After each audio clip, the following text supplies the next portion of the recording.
Yes, you can outrun a supervolcano, for a while. If you're planning a visit to Yellowstone National Park this summer, you may want to pack your running shoes and do a little jogging ahead of time if you're afraid the Yellowstone supervolcano might decide to erupt while you're there. New research on past eruptions suggests you can outrun a supervolcano's lava flow, at least for a while. They still devastate a huge area, but they're slow and concentrated and dense.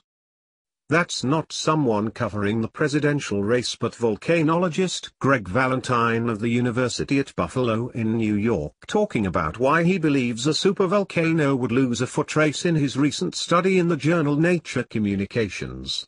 He and his colleagues studied rocks carried by a supervolcano that erupted in Arizona 18.8 million years ago and found that they were only moved about 100 yards. No matter what size they were. Using that data and computer modeling, Valentine determined that the supervolcano's lava flowed at about 10 to 45 miles per hour, 16 to 72 kilometers per hour.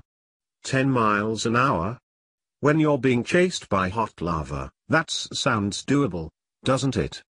Well, the world's fastest marathoners average around 13 miles an hour, and Usain Bolt, the world's fastest sprinter, covers 100 meters at 27.44 miles per hour.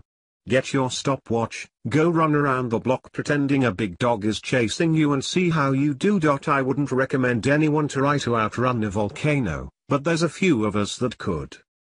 You probably wheezingly agree with Greg Valentine's assessment.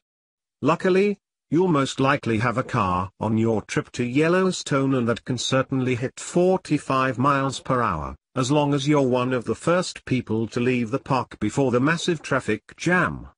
But will there be a traffic jam or a parking lot or even a Wyoming left to flee from if the Yellowstone supervolcano erupts?